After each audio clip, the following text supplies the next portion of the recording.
ওই রাবেতা আলম চেষ্টা করেছে রিপ্যাট্রিয়েশন করার জন্য, করা হয়নি, পাকিস্তান নেয়নি।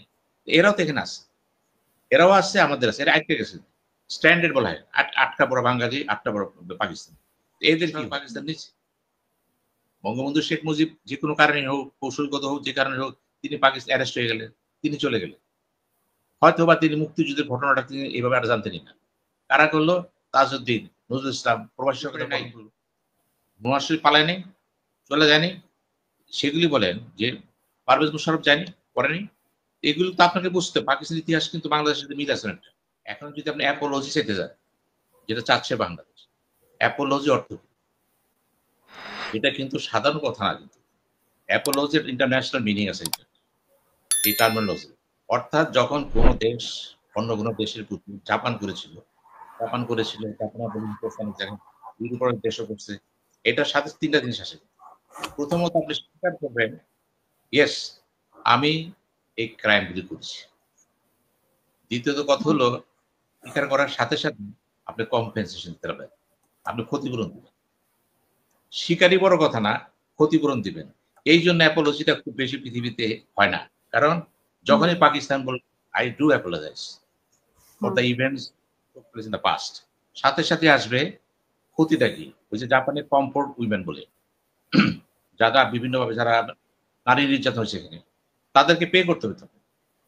পাকিস্তানের এরা যাচ্ছে না, পাকিস্তান সেই ক্ষেত্রে বলতেছে এরাই যাচ্ছে, অ্যাভেসিভ ফরেন পলিসি এইটাই, এটা সে বলতেছে না, কিন্তু সে চাচ্ছে আমি সম্পর্কটা ভালো করি, এগুলি চাপা পড়েছে। কারণ তার বক্তব্য হচ্ছে আমারও দুঃখ আছে, তোমার এখানে যে বিহারীরা ছিল তারা নির্যাতিত হয়েছে, আমিও তো সোলজার মারা গেছে এখানে, এখন কাউন্টার পর আসবে, বুঝছেন তো? এই জিনিসগুলো মানে রাজনৈতিকভাবে জিয়ে না রেখা, আমি যেটা মনে করি যে এটাই হবে না, গভর্নমেন্ট সেটা পারবে না, এটা চেষ্টা করলে এটা হবে না। এটা যেটা করতে পারেন যে দুই দেশের মধ্যে শীর্ষ পর্যায়ে সামিট করে এটাকে ব্যারি করে দেন, একদম মাটি দিয়ে দেন। কারণ আপনার সাথে ডকুমেন্টস আছে, সিমলা চুক্তি ডকুমেন্ট আছে, নওয়াজ শরীফ দুঃখ প্রকাশ করছে, এরপরে কি আপনারা যোগাযোগ করতেছেন, সব হচ্ছে পাকিস্তানে প্রায় 30 লক্ষ বাঙালি আছে। এখন বাঙালির কি অবস্থা আছে? যারা বড় বড় কথা বলতেছে টকশোতে এসে পাকিস্তানের পক্ষে অন্ধভাবে, আমি অন্ধ না, আমাকে জাতীয় স্বার্থ, জাতীয় স্বার্থ পাকিস্তানের সাথে সম্পর্ক করতে দেয়, আমি রাজি। দিবে না, দিবে না, জাতীয় স্বার্থ ভারত দিবে না। এখন পাকিস্তান বাঙালিরা কি ব্যাপার? করাচি গিয়েছেন, তাদেরকে বলি করাচি ঘুরে আসেন না, দেখেন না বাঙালিদের অবস্থা সেখানে করুন। এখানে কিন্তু বিহারিদের কিন্তু এলাকা দেওয়া হয়েছে, মূল্যায়ন করা হয়েছে, কিন্তু ওই রাবেতা আলম চেষ্টা করেছে রিপ্যাট্রিয়েশন করার জন্য, করা হয়নি, পাকিস্তান নেয়নি। এরাও তো এখানে আছে, এরাও আসছে, আমাদের আছে, এরা আটকে গেছে। স্ট্যান্ডার্ড বলা হয়, আটটা বড় বাঙালি, আটটা বড় পাকিস্তান। এদের কি হবে? এগুলো আলোচনা আসেনি, আলোচনা আসছিল ফিরে নেয়, কার্যক্রম কিন্তু শুরু হয়ে গেছিল, হঠাৎ বন্ধ হয়ে গেল কেন? পাকিস্তান বন্ধ করে দিল, ওই ফান্ডও কিন্তু বন্ধ হয়ে গেল। প্রক্রিয়া দেখেন, এখন সম্পদ বন্টন কিন্তু পাকিস্তানের সাথে ভারতের হয়নি। নেহেরু চেষ্টা করেছিল, কিন্তু অনেকে বলে নাথুরাম গডস তাকে মেরেছিল, অন্যতম কারণ ছিল ওই সম্পদ বন্টন, ওটা জাতীয়তাবাদী সেন্টিমেন্ট ছিল। কিন্তু এখানে সম্পদ বন্টনটা যদি না হয়, আপনি এটু এড়াই যেতে পারেন। ফর দ্য টাইম বিইং এটা সাইড করে রাখেন, এটা হবে ভবিষ্যতে। শুধুমাত্র অ্যাপোলজির কথা। এখন অ্যাপোলজিটা কিভাবে যাবে? এখানে পাকিস্তানের সমস্যা আছে, কিন্তু পাকিস্তানের সামরিক বাহিনী একটা আছে, পলিটিক্যাল পার্টি আছে, তাতে একমত হবে না। এখন তাদেরকে ডিঙে এই সিদ্ধান্ত নেওয়া কোন সরকার পক্ষে সম্ভব? ইমরান খানও পারেনি, তিনিও পারবেন না, ভবিষ্যতে পারবেন না। ওগুলি কিন্তু ডেডিকেট ইস্যু, এগুলো আমরা বলতে পারি, কিন্তু সিদ্ধান্ত তাই না। স্বয়ং জুটবে গেলে ভুট্টু অত্যন্ত আন্তরিক ছিল কিন্তু বঙ্গবন্ধুর সাথে, সেও কিন্তু একশো চুপ হয়ে গেল। ওই ধরনের টাওয়ারিং পার্সোনালিটি পারে নাই, আর এরা তো ধরেন যাবে না, পিছনে ইতিহাস তো। সেই ক্ষেত্রে এখন যেটা করা যায়, আপনি কি করবেন? আপনি ব্যবসা বাণিজ্য বাড়ান, লেখাপড়া বাড়ান, যোগাযোগ বাড়ান, ভিসা নীতি বাড়ান, সবকিছু করতে করতে যখন একটা সম্পর্ক হয়ে যাবে, তখন ওই কথা আসবে না যে আপনি আমাকে মারছেন, আমি আপনাকে মারছি। আমি তো আপনাকে মারছি যদি মাইরা থাকে যুদ্ধের পর, ওটা তো অন্য জিনিস।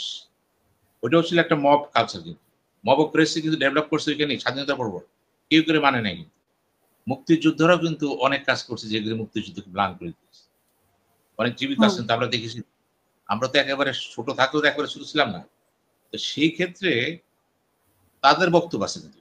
আমি ২ টা বক্তব্য যদি পাশাপাশি রাখি। আমি আজকে দেখলাম, আমি একটা পোস্ট দিয়েছিলাম এই পাকিস্তানের উপর। তো সেখানে পাকিস্তানের কথা মনে হচ্ছে পাকিস্তান বাংলাদেশ সম্পর্ক একটাই, ভারত বিরোধী কিনা। আপনি ভারত বিরোধী হলে আপনি আমার কলিজার মানুষ। সেটা না। এখানে আমাদের অধ্যাপক তাজ হাশমি, আমার শ্রদ্ধেয় বড় ভাই, উনি একটা বিরাট মন্তব্য করছেন দেখেন। তো উনার মন্তব্যের ভেতরে আমি কোন সারবত্য পাই নাই, এইজন্য উনি একটা ওয়ান সাইডেড বক্তব্য রাখছিলেন। উনি বিহারীদের হুম, কথা উল্লেখ করেন। তাদের মারছে কেন?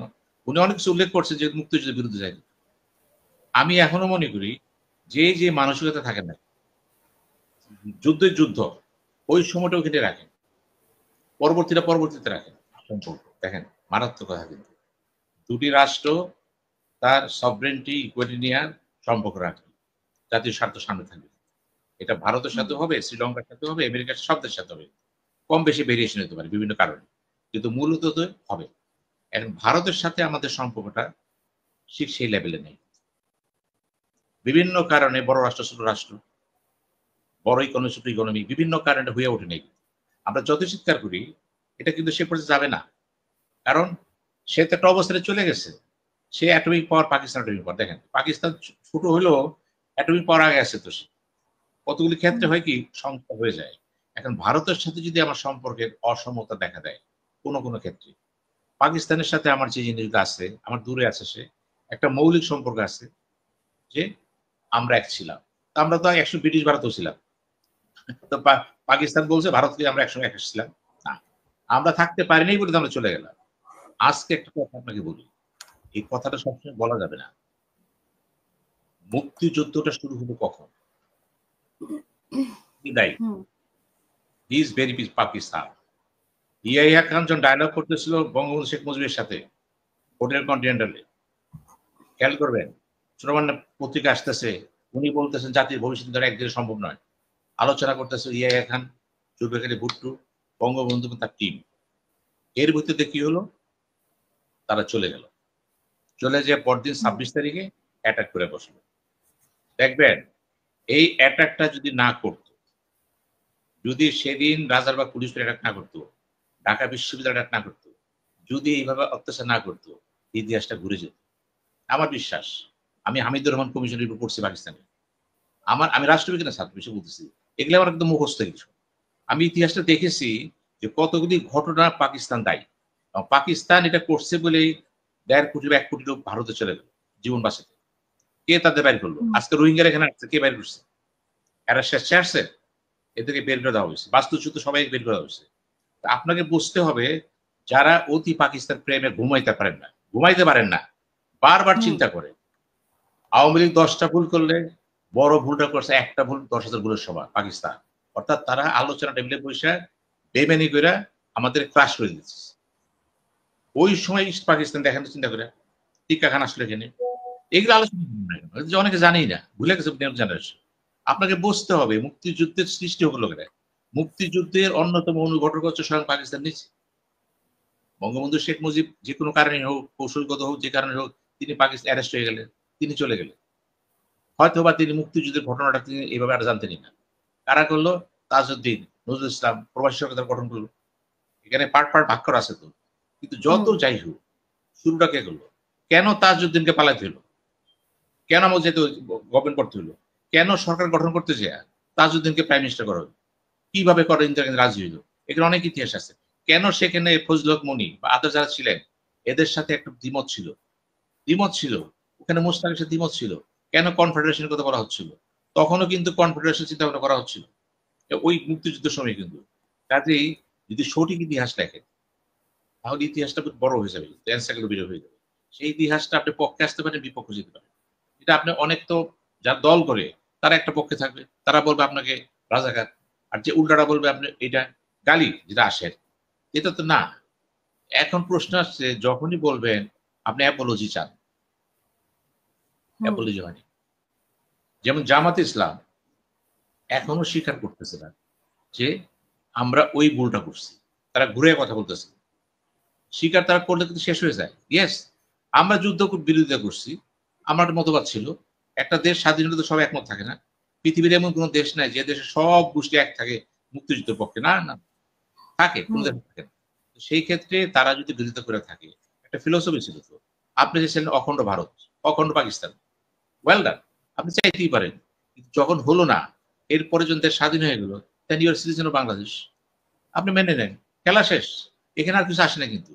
এই জিনিসটা যখন এট হোম, দেশের ভিতরে যখন আমরা মানতে পারতেছি, আপনি কিভাবে চিন্তা করেন পাকিস্তানের সাথে আপনার আলোচনা ঠিক করবেন?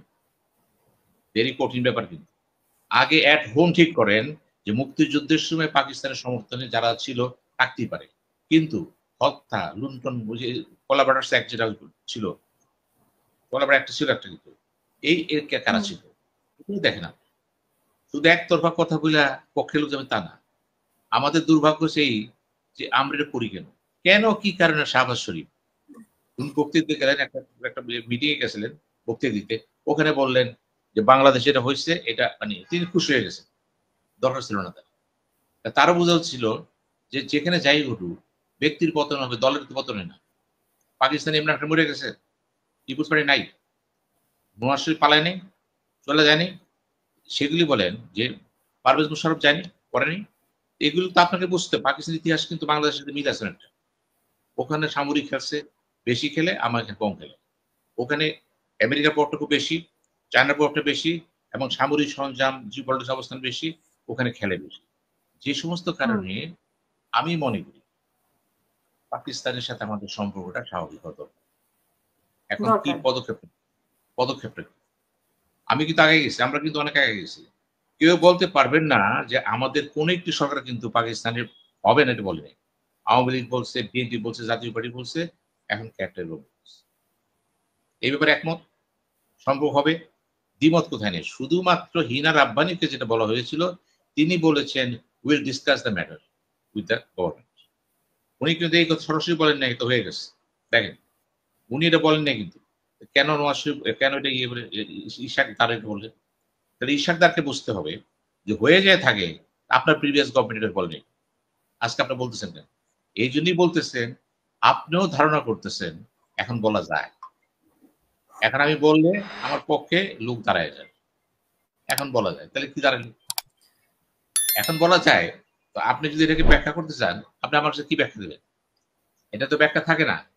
এই ব্যাখ্যাটা তো মেনে নিতে হবে আপনাকে।